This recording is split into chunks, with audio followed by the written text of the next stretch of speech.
Good afternoon and welcome to the Full Scottish on Sunday the 26th of May. My name is Brian Liddy and I'm joined today by two guests. I've got Ferrer Gotić.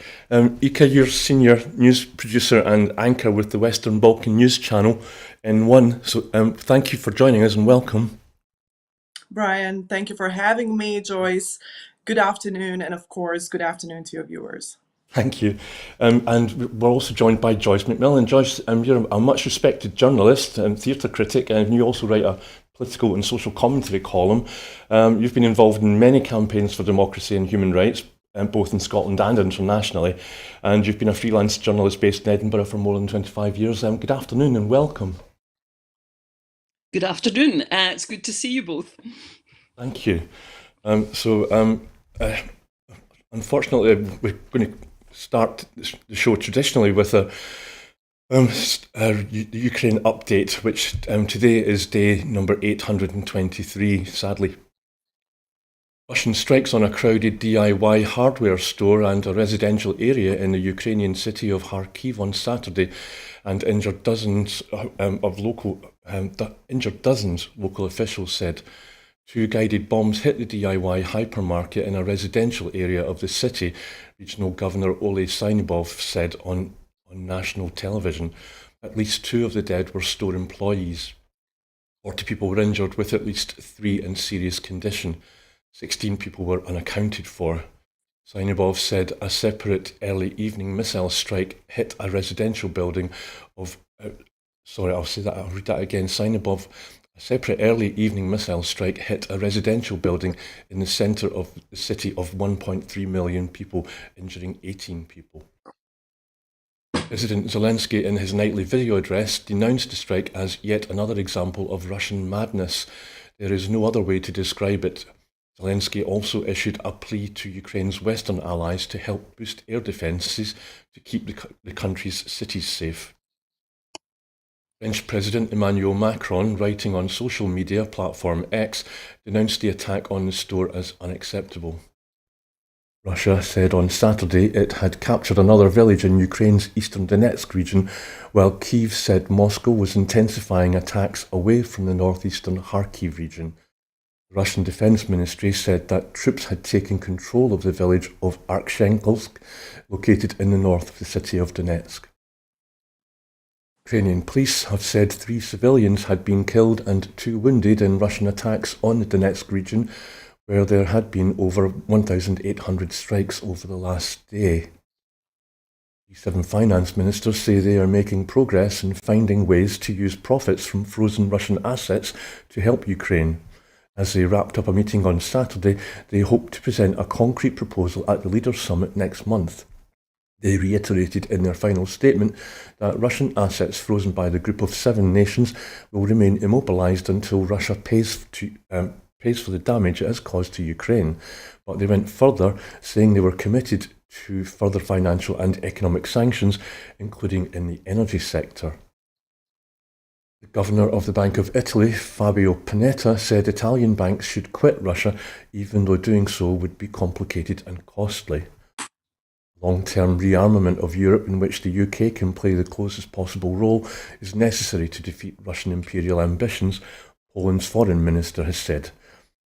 Radoslaw Sikorski also called for majority voting for EU sanctions and a 5,000-strong EU mechanised brigade, and said Poland was willing to back an EU-wide scheme to incentivise Ukrainian draft dodgers to return to their homeland. President Zelensky is set to travel to Portugal on Tuesday after his planned visit to Spain, CNN Portugal reported on Saturday. Earlier this month, Zelensky postponed his trip to Madrid and Lisbon amid intense fighting in the Kharkiv region. So it's quite a long and detailed update of what's been going on in the Ukraine. Ika, as you're closer to that region than where we are in Scotland, is there anything in that update that you maybe wanted to comment on? Oh, Brian, there is so much to comment on when it comes to Ukrainian war. First of all, like you said, it's just been going for far too long. Over 2 years, we've been seeing the Russian invasion on Ukraine. We've been seeing multiple civilian casualties. It doesn't seem as if it's army against army all the time. We've seen attacks on the cities, on civilian infrastructures, and when it comes to international law, the attack on civilian infrastructures or energy infrastructures are war crimes. Now we have heard from multiple European officials as well as American officials that that is a war crime and that Russia will put in front of the ICJ, International Court of Justice, of course, when the time comes.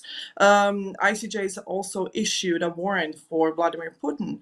So there are 124 countries, just like for Benjamin Netanyahu, that he cannot travel to in fear that he will be extradited to the International Court of Justice. There's so much going on, Brian, and I think if we start on the topic of Ukraine and what is going on, I think we will need at least 2 hours to discuss this.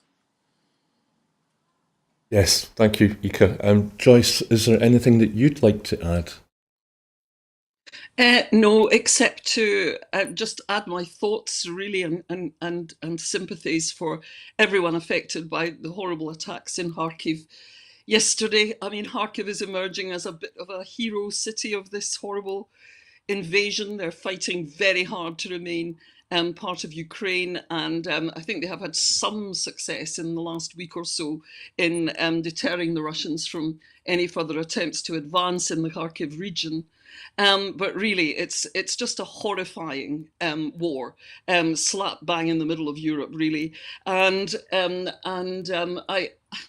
I kind of struggle to understand the hesitancy of some people in the West to recognise this for what it is, which is a massive threat to the basic sovereignty of a European nation, more or less unprovoked, in fact, entirely unprovoked as far as I can see, and completely unacceptable. And of course, more should have been done back in 2014 when Vladimir Putin first seized Crimea and started to move into the south, the eastern regions of the Donbass, and so on. But better late than never. I think particularly Europe now really has to step up and recognise the historic importance of this moment, or soon it won't just be the Ukrainians fighting this war. It'll be far more countries across Europe, and perhaps all of us being drawn into it. Thank you, Joyce. I really appreciate that. And now, sadly, on to our next routine update, which is for the situation in Gaza and Israel. So the Gaza Health Ministry has said a total of 35,903 Palestinians have been killed and 80,420 have been injured in Gaza since the 7th of October.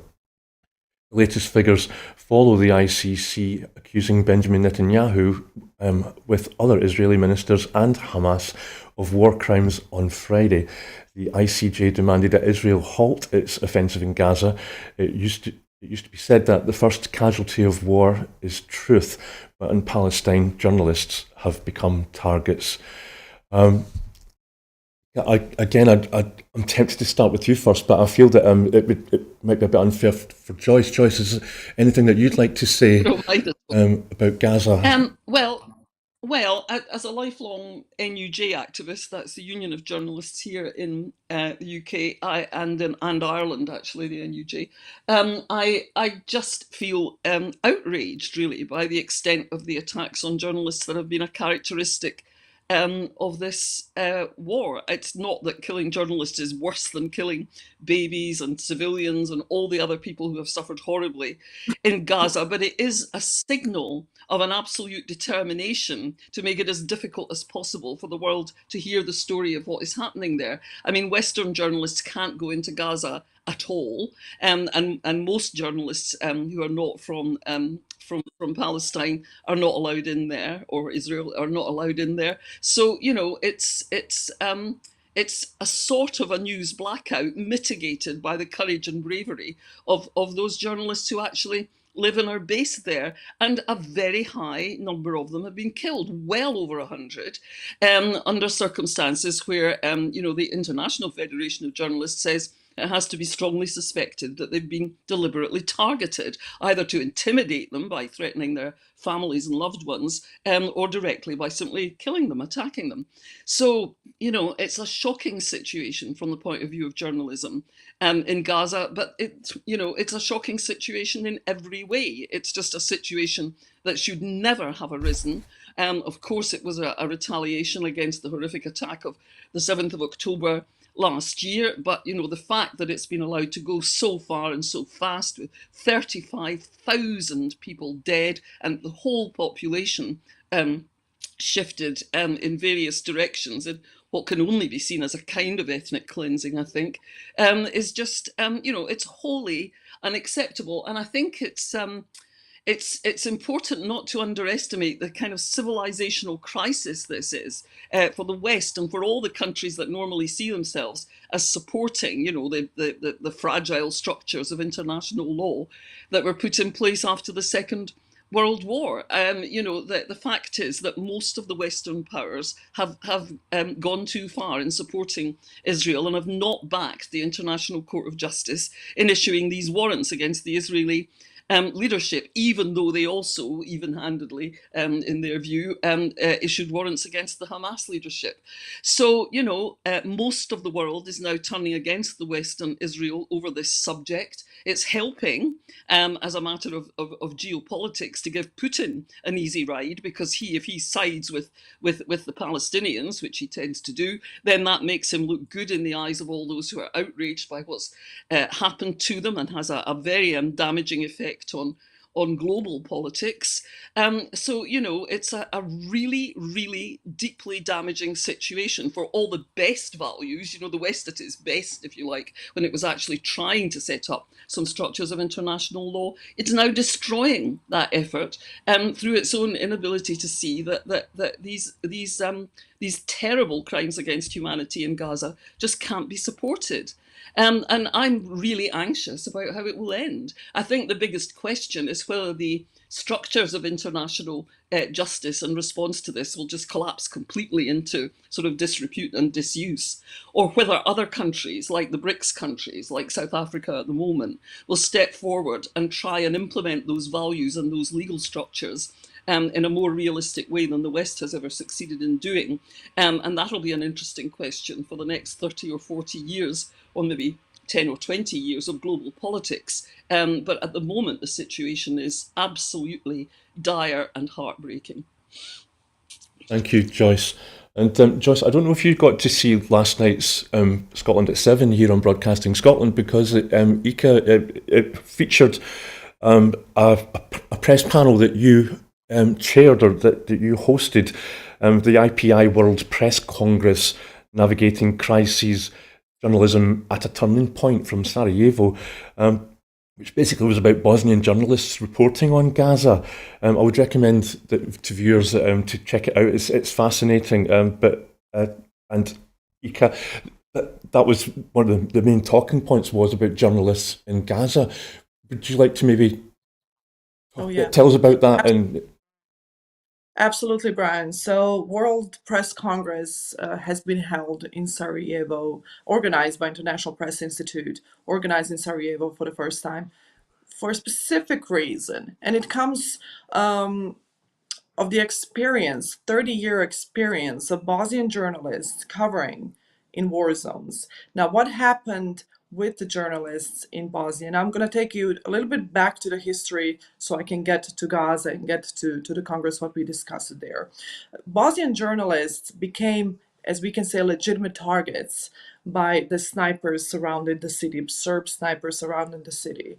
Many journalists have been killed, and then the safety of journalists and journalism and reporting in Sarajevo, in Bosnia and Herzegovina in general, has become a burning topic and question all over the world. Now, the 30-year experience, what happened 30 years after, we heard from Bosnian journalists that covered war in Sarajevo. Now, the World Press Congress hosted me as well as a moderator, participating moderator, where we were talking about what journalists in Gaza need right now. And my panelists were Palestinian journalists, they were Palestinian organizers for and fixers for journalists in Gaza. Now, there have been over 114 Palestinian journalists killed, deliberately killed, in Gaza. And every time we lose a journalist on the ground in Gaza, we lose a little bit of that window of what is going on to the civilian population there. And all they have been doing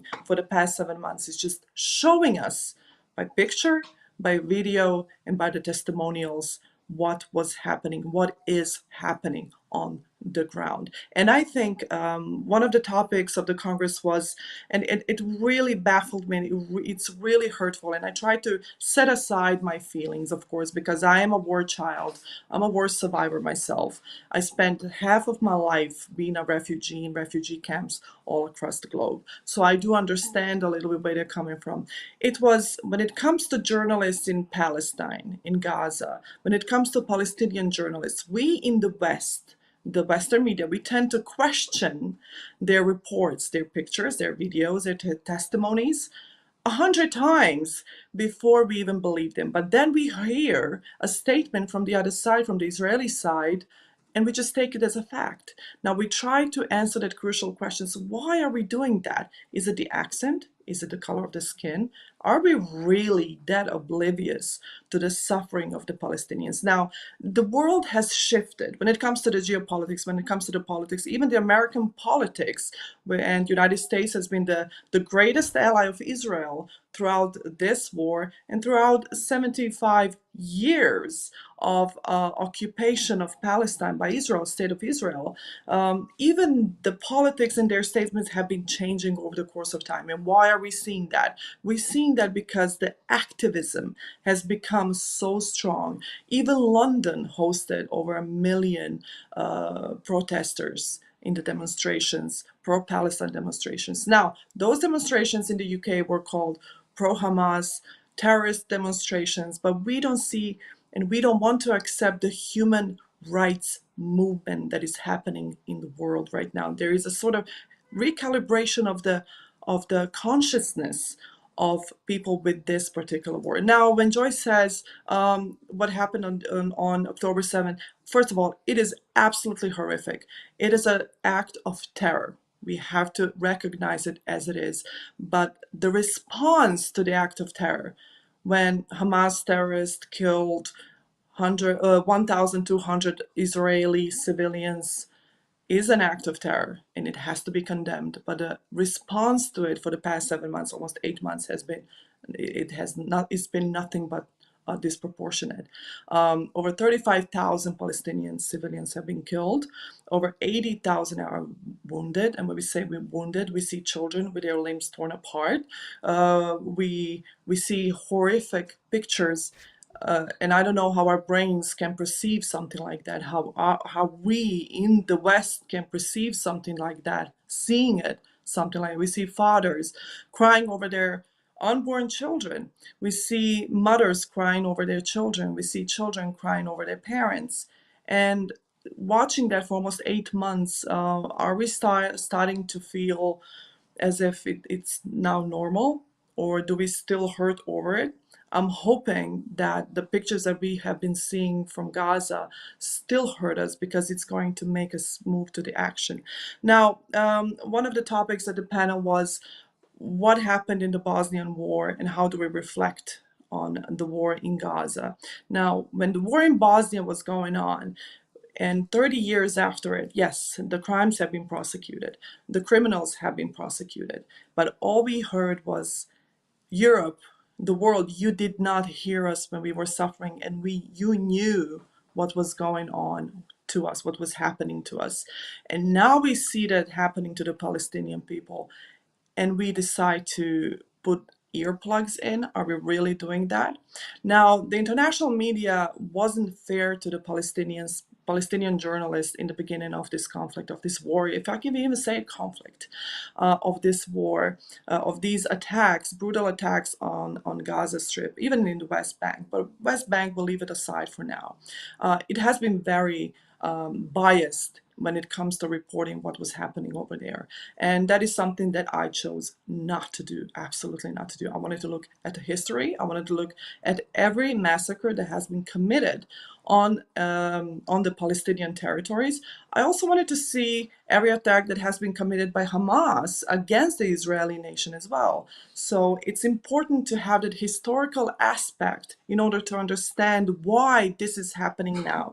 And I think with this particular situation in Gaza, people are starting to feel, hey, maybe everything that we have been told by now is was not true.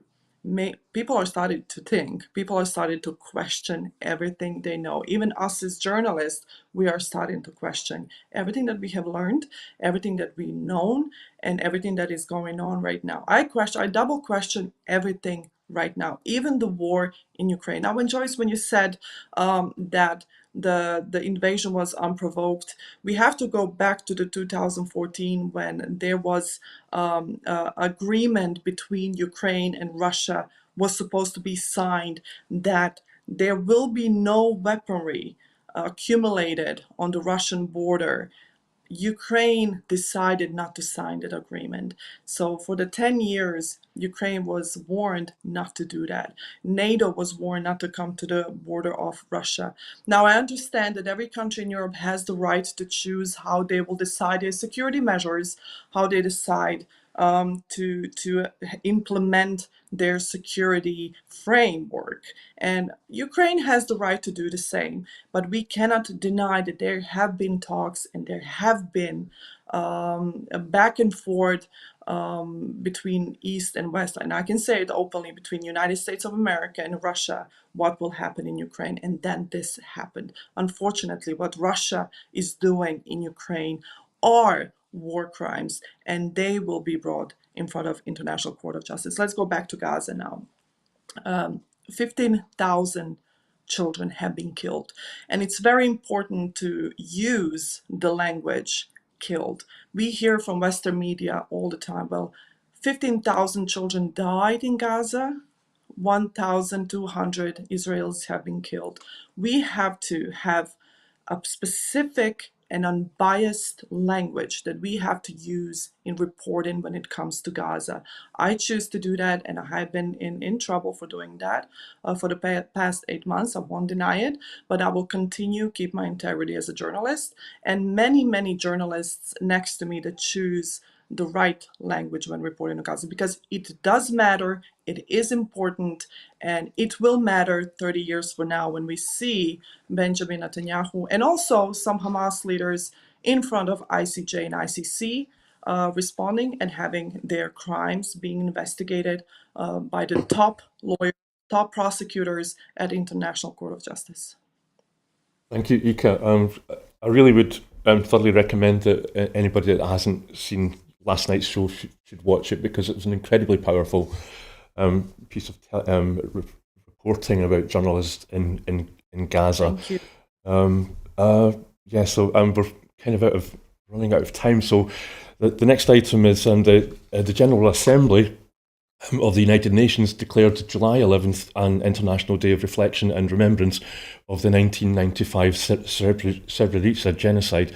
And the vote on Thursday was described by survivors of the genocide as historic, while Serbs declared it a failure because more countries did not vote in favour of the resolution than against it. That's if abstentions are included. And this is in relation to the massacre of 8,000 Bosnian Muslim men and boys in 1995. Ika, again, you're much closer to that part of the world. You're involved. It's Yeah. How did you feel when this announcement was made? I'll try not to talk about the feelings. I'll try to stay objective, and it's very important to do so as a journalist. It is hard. It happened in my country.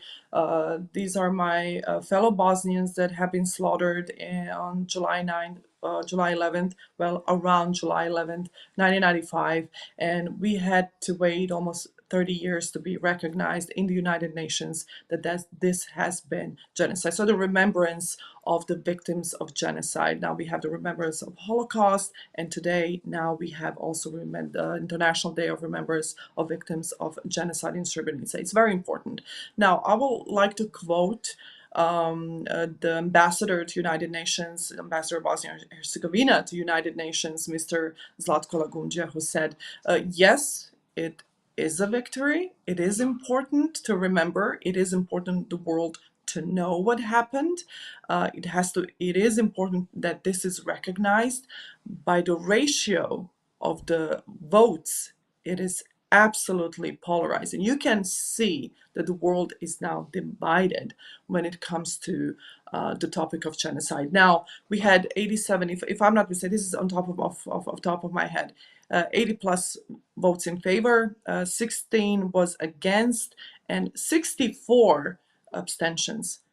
We can see that the world is divided over the word genocide, and that will have impact in the future when it comes to prosecuting war crimes in Gaza. But it is a victory. It is a victory for the surviving family members. It is a victory for Bosnians and Herzegovinians as well, and officials in the region, especially if we are talking about Serbian President Aleksandar Vučić, the theatrics that he performed in the United Nations, biting his nails, biting the flag, throwing things, behaving, well, I won't call it names, but not in a manner that official of a country, top official of a certain country should behave. Even their own people have ridiculed him for his behavior. Tells you everything. Now, when it comes to officials in the country, in Bosnia and Herzegovina, what baffles me is that they say, well, it is a horrible crime what happened in Srebrenica. Over 8,000 men and boys slaughtered in broad daylight, put in mass graves, and then in secondary mass graves. Bosnians are still looking for over 1,000 remains of their loved ones. So the story in the chapter of Srebrenica has not been closed, and it probably never will. What baffles me is that they say, yes, it's a horrible crime, but it's not a genocide. So denial of genocide is still, and glorification of genocide is still very active, very present in this country. But why are you saying it's a horrible crime and then you go out and you celebrate it? So if you do understand that it is a horrible crime, even if you deny that it was genocide, even if you don't want to put that label on, why celebrate it? Now, that is something that baffles me a lot. UN resolution on International Day of Remembrance of Srebrenica, genocide in Srebrenica, is very important as a lesson that never again should mean never more. Unfortunately, we've seen it happening again. But these resolutions around the world that will mean something around the world are absolutely significant, absolutely important. Yes, it is a small victory, especially for the mothers of Srebrenica, surviving mothers of Srebrenica, Brian. Thank you, Ika. And yeah, as you say, the survivors are mostly women that, who've lost their menfolk. And you mentioned Vučić. He said that it would not help reconciliation in Bosnia or the Serbia region, but would instead open a Pandora's box. But Joyce, Brian, I'm sorry, I was just that this is exactly what you just said. It's correct. It is absolutely true. It has divided further the nations in Bosnia and Herzegovina and in the region. And now the fear is it could open up this Pandora box, as you said, and potentially cause incidents. Now, what could that mean? Could it be armed incidents? Could it be incidents on side of politics?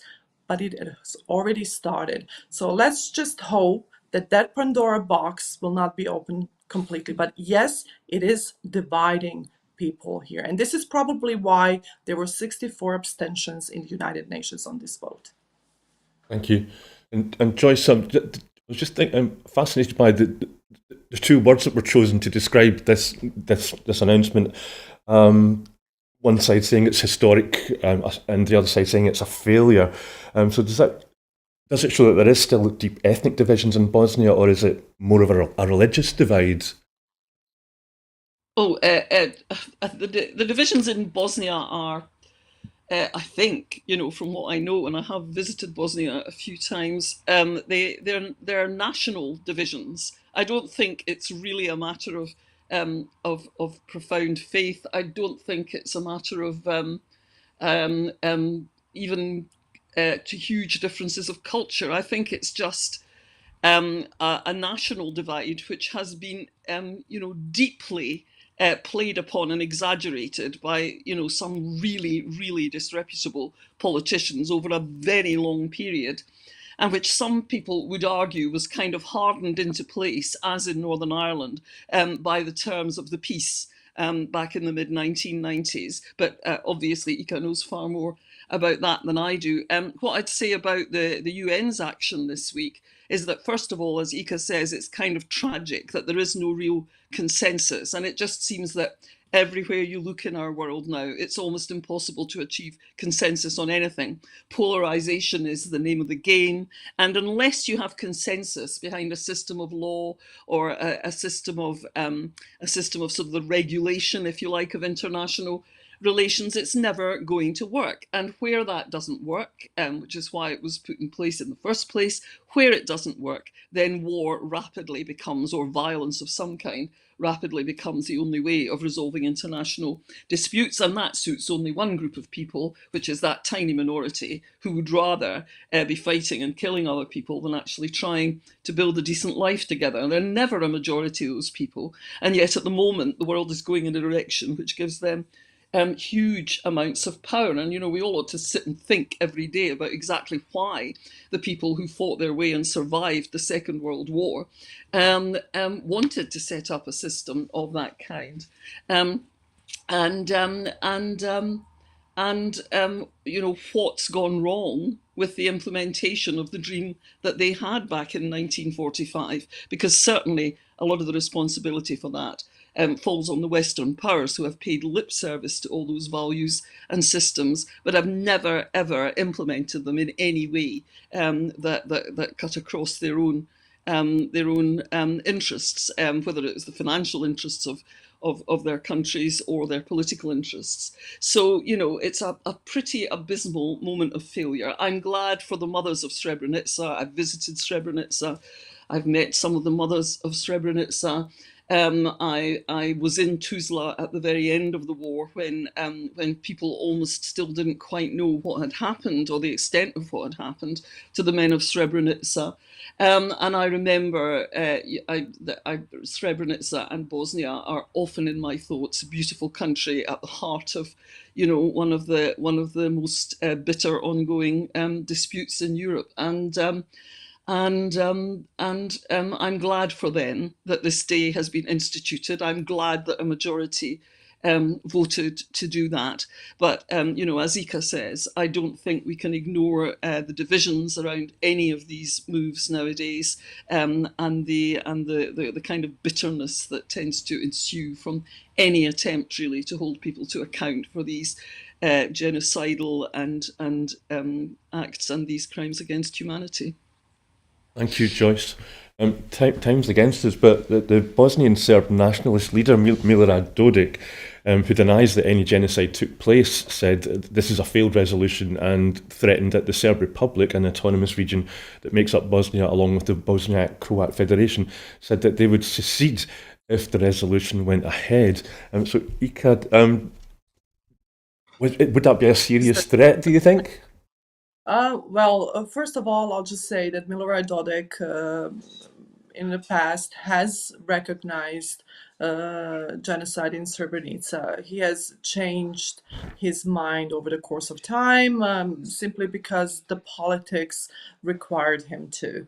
But he has recognized that in the past, in his own words, he said, yes, what happened in Srebrenica is genocide. He changed, of course, by the popular vote. This is what he needed to do in order to stay in power, and he has been in power, whether he was a prime minister of Republika Srpska or president of Republika Srpska, or even the member of presidency of Bosnia and Herzegovina. Now, I agree with Joyce, and she's completely right. She has a very good assessment on Bosnia and Herzegovina, and I'm very glad that, Joyce, you've been in Srebrenica, in Tuzla, and in my country. As you can see, probably that the people here, they don't really care what religion you are. Sarajevo is the center of 4 major religions: Judaism, Orthodox Christian, Catholic, and Islam. And we get along perfectly. My best friends are Serbs. My best friends are Orthodox Christians. I do not have problems with anyone. No one has problems with anyone. This is purely politics. Now, he has threatened with secession multiple times and has been warned by the embassies and ambassadors of the United Kingdom, of the United States, and also top members of the European Commission, European Union, also European Parliament. Now, UK and US have imposed sanctions against Dodik, even his children, and multiple individuals that are operating around him, exactly for undermining peace and stability of Bosnia and Herzegovina, and also for trying to jeopardize the Dayton Peace Agreement that was signed in 1995. Now, he's very aware of that. But of course, the rhetorics of war, secession, that works in Bosnia and Herzegovina still. But the people here are very sick of it. We are sick of our politicians. We are sick of the war rhetorics. We just want to go on with our lives. We want to have our coffees. Bosnia is a coffee culture. This is what we want to do. We do not believe that there will be any secession because it goes against the Dayton Peace Agreement. Any attempts to jeopardize the Dayton Peace Agreement or calls for secessions or secession of Republic of Srpska, the entity which is part of Bosnia and Herzegovina, could cancel the Republic of Srpska itself. It could collapse itself. They're very well aware of that. Now we have elections coming up too, so I think the calls for war, the calls for secession, the calls for big Serbia is just a politics rhetorics. People here, the division is ethnic. Joyce is right. She, like I said, very good assessment.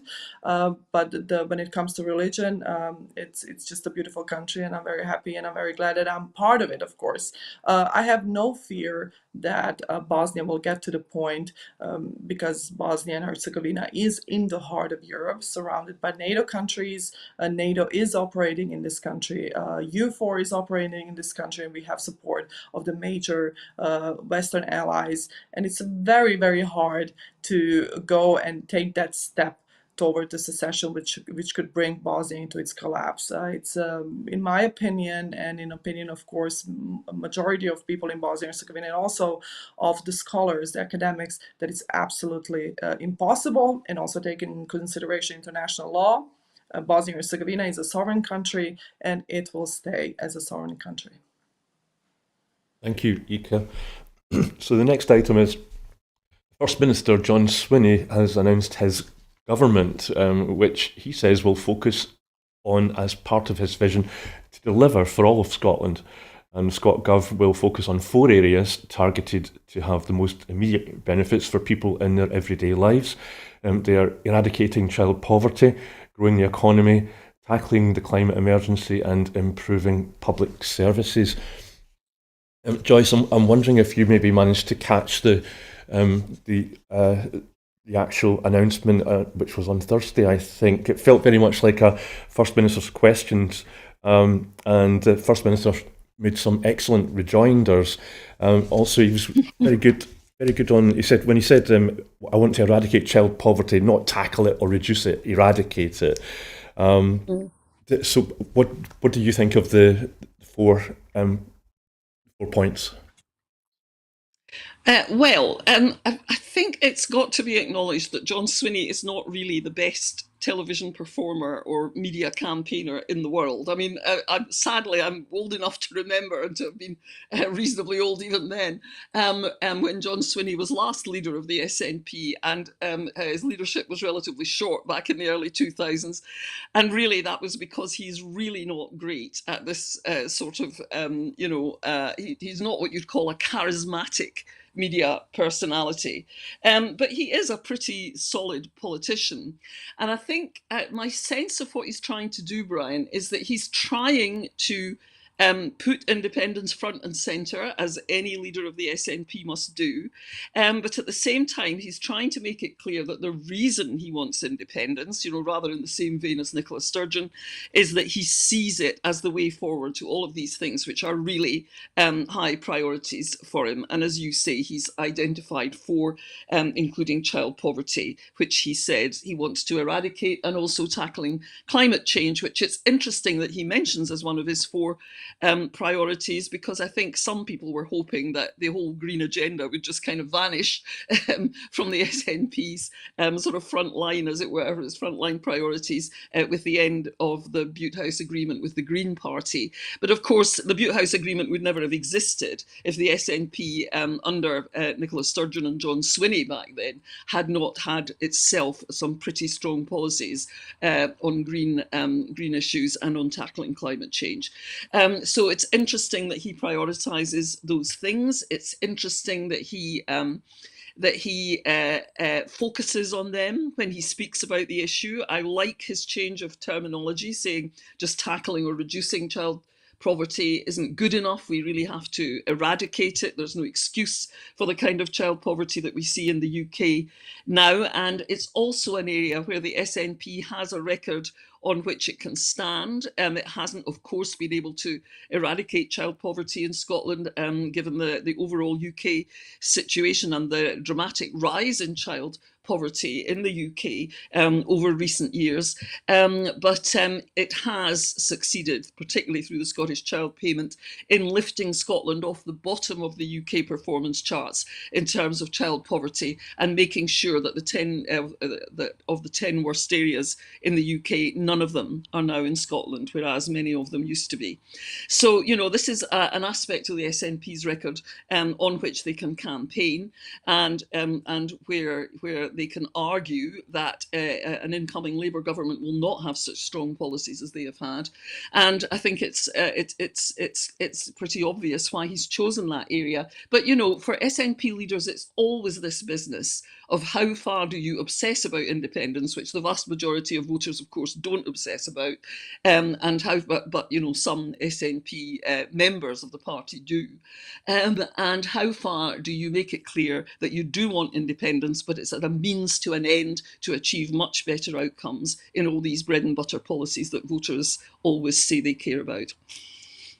Thank you, Joyce. The highlight for me was when Anna Sarwar was very red-faced after the First Minister referenced Wes Streeting's quote that all roads lead to Westminster, which was about funding and yes, restrictions. And he also reminded, well, I won't go into it because we're getting short of time. Ika, I won't imagine that this would have made the news where you are, but just in general, how does Scottish politics look and when you do hear about it in the news?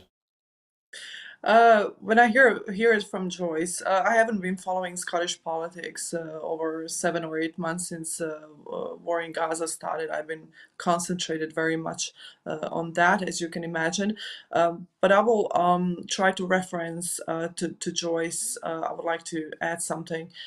Hearing child poverty in a developed country, from a standpoint of someone who lives in a developing country, a country that has been well characterized as third world country, is very disappointing. I think ending child poverty, climate change, independence. I think there are too many goals for someone like Joyce said that is lacking charisma. And we know that media is mostly show.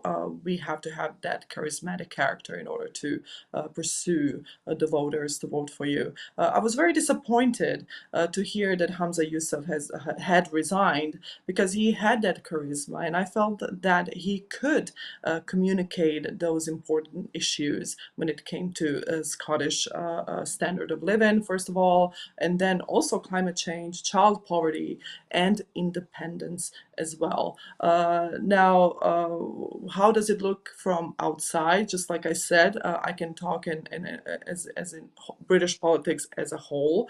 What we see outside of Britain, outside of the island that you live on, and I always have to say that it's not demeaning, but it really is like that, is that Brexit still means Brexit, that immigration politics and policies are still the same, to separate the families, to get the foreigners out, to ship foreigners or as asylum seekers to Rwanda, to the world, third world country, a country that has been through genocide, that is not qualified as safe. This is what we are seeing from outside.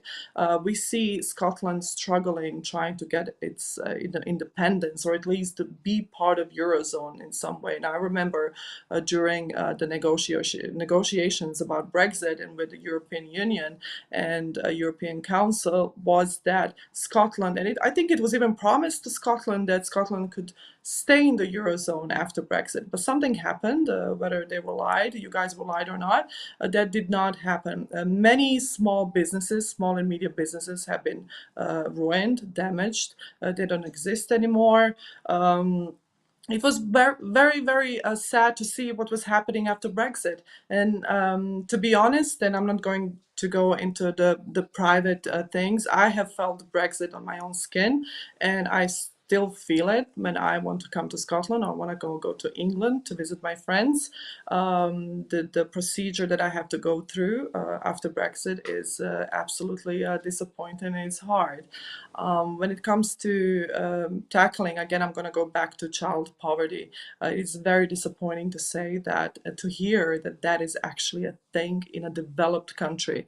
And before we can talk about climate change, before we can talk about moving forward in banking or even independence, I think child poverty and families and the standard of living, cost of living should be tackled first. From outside, I feel, I might be wrong, I feel that independence movement have been a bit less and have died down a little since all of the scandals that happened surrounding Nicola Sturgeon and the financial scandal regarding her husband. So I could be wrong, but this is what we are seeing from outside. So for us as journalists, especially as someone who hasn't tackled Scottish politics in the past, what we see is they're struggling, they're doing their own thing, but this is an absolute catastrophe going on the island of United Kingdom, of Great Britain. Thank you, Ika. And the announcement for government was probably quite well timed, because it probably will look very much like the SNP manifesto as we go into the general election, which was just announced the other day. So this week, Rishi Sunak called the UK general election for 4th of July. As the political campaigns get underway, many Tories have been seen leaving the sinking ship, and Labour are shouting change without much definition of what that change is. And in particular, what are they offering Scotland? So Rishi Sunak was sodden outside Number 10, drowned out by the strains of the anthems of an anthem of Labour's victory in 1997. Things can only get better, which was a one-hit wonder. Keir Starmer looks set to become the next Prime Minister, probably with a huge majority, simply because the Tories have destroyed themselves, and some would say destroyed the UK as well.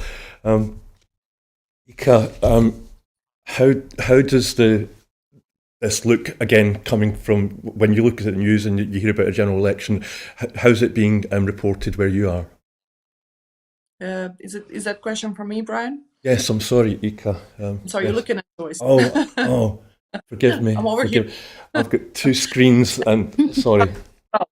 It was funny to see a Prime Minister standing in the rain and reading about how all of that happened and the timing. I'm questioning the timing of announcement of general election. Also, July 4th, the Independence Day of the United States. Why has been timed like that? That is always going to be a question, but it's obviously been talked about behind closed doors. Of course, there has to be budgeting, there has to be planning for general election. It costs a lot, and it has to be, of course, planned.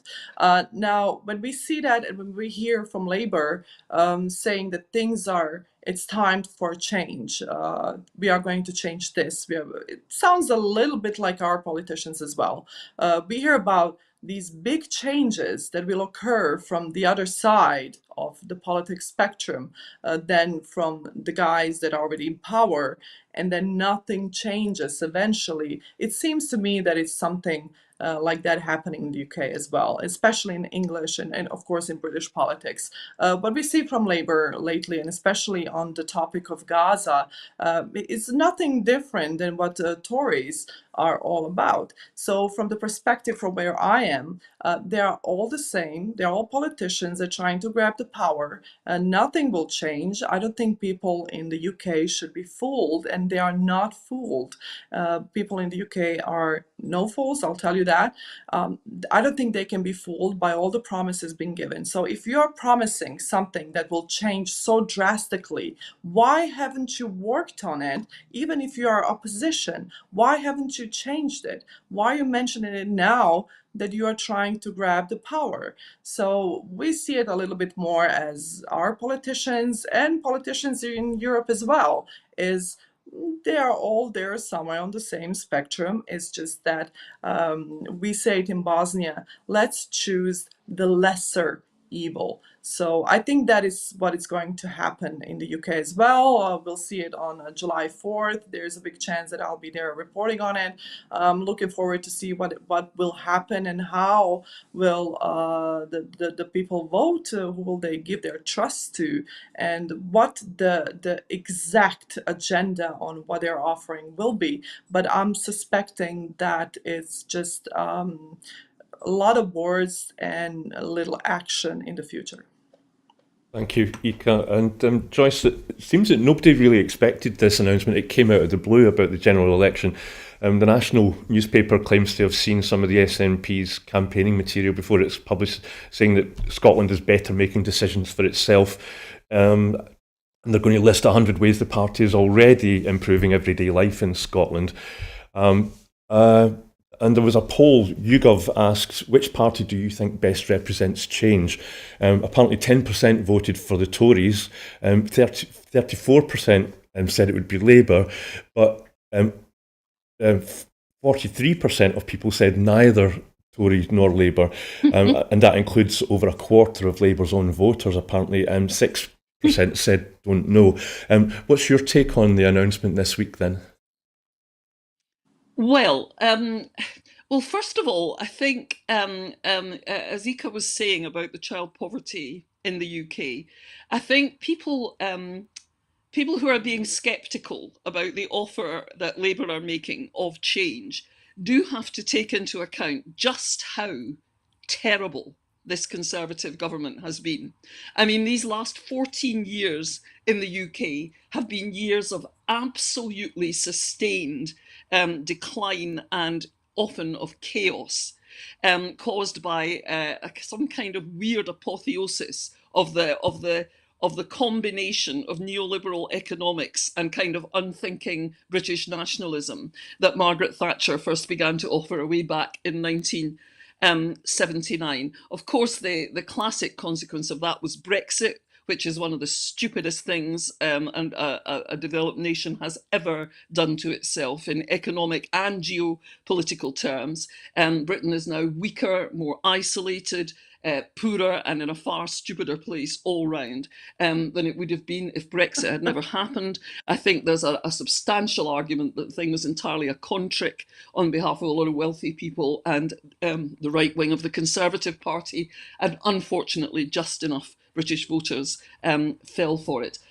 So obviously Brexit has been a disaster, but even before that we were suffering ideologically driven unnecessary austerity, which has impoverished our public sphere in ways that not only damage all the most vulnerable people in the country, they damage our health services, it damages our local authority services, it damages our benefits system, it causes these shocking increases in child poverty that we've seen. And it's now the case that 30%, that is 3 in 10 of all the children growing up in Britain, are growing up in measurable poverty. And that doesn't just mean they can't afford a holiday or something. It means that they are struggling to pay for absolute essentials like heating, housing, food, and so on. And that figure is a staggering disgrace for a wealthy, developed country. And it is entirely, I would say, on the Conservative government. Those figures were in a much, much better place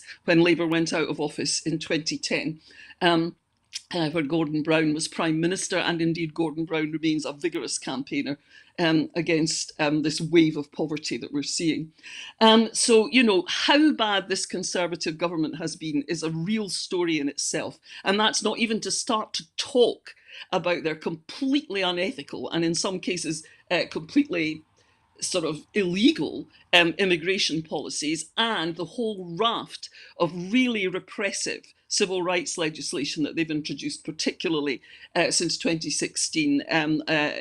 Legislation against the right to demonstrate, legislation that limits people's right to vote if they can't show up at the polling station with particular kinds of identification document, which are much more likely to be held by wealthy people than by poorer people, and so on. So, you know, a lot of very rubbish politics from the sort of far-right Republican United States playbook. And of course, the weakening National Health Service strengthens the private healthcare industry all the time in the UK, and the private healthcare industry is a very big funder of and connector with the Conservative Party. So that has been a absolutely terrible government. And I haven't even mentioned the state of the water and sewage in England, which is a nightmare. I mean, they're now suspecting that there is dangerous levels of bacteria in all the drinking water of London. This has been a staggeringly bad government. And it's almost certainly the case that almost any Labour government would be a bit better. So, you know, there's every excuse for people to vote Labour on the 4th of July. Getting rid of this Tory government has to be a top priority for everybody who cares at all about the future of all the nations, really, of the United Kingdom. But on the other hand, it is also true, and Ika is right, that structurally speaking, there's not much sign that the Starmer government is going to challenge the structures which have led to this crisis. They're talking about obeying the same financial rules. They're talking about cozying up to the same commercial interests. They haven't promised to renationalise anything, I don't think. They're talking about more rights for workers, but they keep kind of shilly-shallying about exactly how radical that will be. Their talk about setting up a national energy company, but their own paper on it says that it will be neither a generator nor a direct provider to consumers. So what does that mean? So, you know, there isn't much sign of the kind of radical rethinking of the British system from Keir Starmer's Labour Party that would really be necessary to offer a lot of hope. The SNP will take a battering in this election. It's been in power in Scotland for 17 years. It's had to administer a lot of the austerity that the Tory government at Westminster has introduced, and people naturally have huge lists of grievances against it. And as Ika says, on top of that, there is this ongoing branch form investigation into the finances of the SNP, which seems particularly focused on Peter Murrell and Nicola Sturgeon, and that is obviously a kind of shadow hanging over the SNP at the moment. So John Swinney, as the elder statesman, after the disaster of Hamza Yousaf's ending of the Butte House Agreement, he has stepped up to kind of take the flak, to try and steer the party through what is undoubtedly going to be quite a severe crisis. And, you know, rather him than me is all I can say at this stage. Thank you, Joyce. We're literally almost right out of time, but with both of your permissions, would you be willing to run over a little bit? Just there's one thing that I'd like to ask you. Yes. Yeah, can you spare a couple of minutes? Thank you. I hope my colleagues are okay with that as well. So, Joyce, it sounds like you're kind of looking forward to having this atrocious government in Westminster unpacked in the run-up to the general election with campaigning and the like. But have you heard the rumour? It's been reported that Keir Starmer is only going to do a televised debate if it's just him and Rishi Sunak. All other parties are going to be excluded. And we've been talking a lot about journalism today and the issues facing journalists are faced. Does this sound like a democratic decision, or? Well, I hate television debates. I think they almost always generate more daftness than light. You know, they don't bring out the best in most politicians. However, I think, obviously, in realistic terms, if you're talking about the government of the United Kingdom, this election is a head-to-head between the Conservatives and Labour, and Labour will win it. So, in a sense, I don't really see what's the point of either of them agreeing to a debate. The Conservatives will be made mincemeat of, and Labour will be put on the line for specific policies, which often they don't have. But I think if there's going to be a debate that's only Keir Starmer and Rishi Sunak, there should also be other ones which include more candidates. And that was the solution that really emerged back at the time of the last UK general election, that there were some debates that included all candidates, and there were some that included only the sort of top 2 or 3 parties.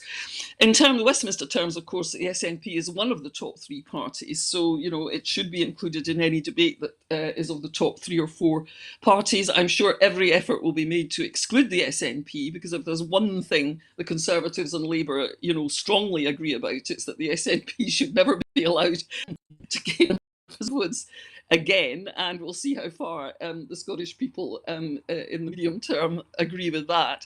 But it's I don't know. It's the kind of subject that people in the media love to dwell upon. But I really wonder. I suppose people do watch these debates, but I really wonder how seriously voters take them. I think this election is a done deal. I think Keir Starmer is going to win it for all the reasons I've just said. People cannot stand these Conservatives, and they want to see the back of them.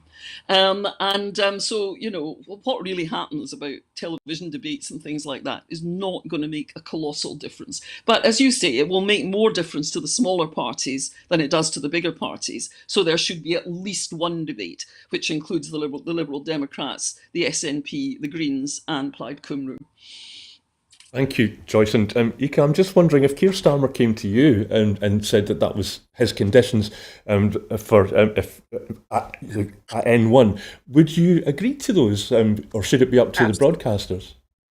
Absolutely not. Either everyone's participating or no one's participating. I think the American style, like Joyce called it earlier, American textbook debates, where now we can see 2 presidential candidates in the United States. They will hold 2 debates, only just the 2 of them, is telling you enough. Now, doing that in the UK is a bit different. When you put only 2 candidates on television, you're saying they are the only ones that stand the chance of winning, and everyone else goes in the back seat. Now, that is, if a news broadcaster does that, it's a very biased decision. On N1, either it's everyone or it's no one. And I would agree with Joyce as well. I don't think what these television debates could do, is it just showing muscles, or is it how much one can offend the other? Are we going to get the exact information as voters, as journalists, that we could use